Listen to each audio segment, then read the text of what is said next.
Isa ang nagtre-trending na kainan na naman ang pinuntahan natin dito lang yan sa may Binangonan, Rizal, dahil sa kanilang unlimited rice at napakalaking fried chicken na sineserve nila sa halagang 89 pesos. Mula sa Angono ay maaga akong bumiyahe papunta ng Barangay Makamot, dito lang yan sa may Cableway, malapit sa may highway ng Binangonan. Dahil balita ko simula nung na-vlog itong kainan na ito ay napakarami na talagang taong pumupunta.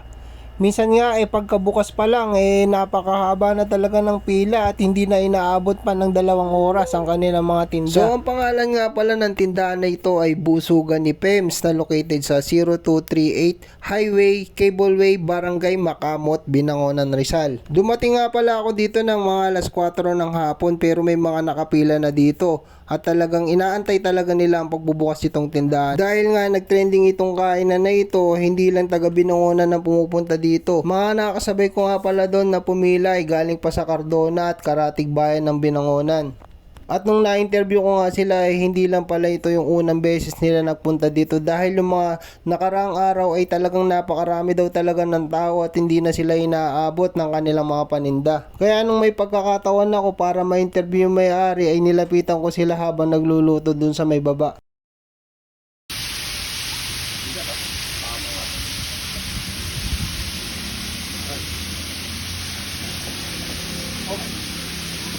Available ngayon, kasi pag ginawa na lang po namin yung 89 na lang lahat. Yung late quarter. Oh, pero dahil pero yung only rice na lahat yun. Apo, ali rice naman po. Kahit yung sa 69 dahil.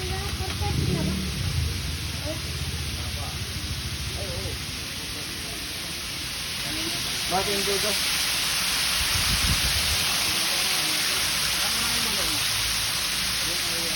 Sa isang araw na kailang ilang piraso kayo naubos? Kahapon po 200 po sa chicken, tapos sa leg po nasa 7 lang. Pero ngayon po kasi 150 kilos po yung manok natin ngayon. Kilo na. Bali nasa 400 pieces.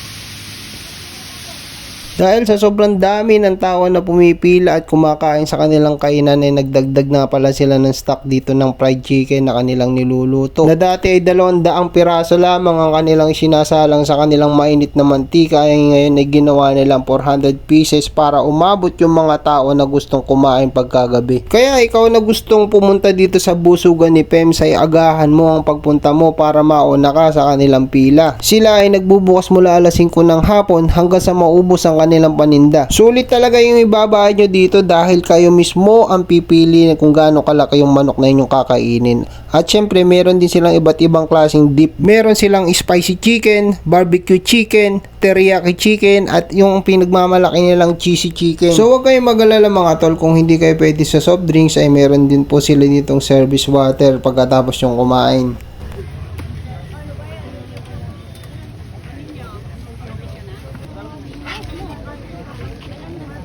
No po, soft drinks. Doon ako dyan. Mag-focus ka dun sa soft drinks natin. Sa mesa. Eto, anong dip na ito? Spicy na lang.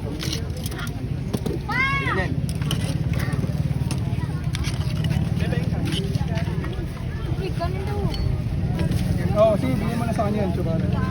So pagkatapos kong mamili at kumuha ng aking pagkain ay diretso ko dito sa isang mahabang lamesa na kung saan yung mga naunang pumila dito sila lahat kumakain. So kung mayroon pang hindi natatapos ay kailangan mo mag-antay.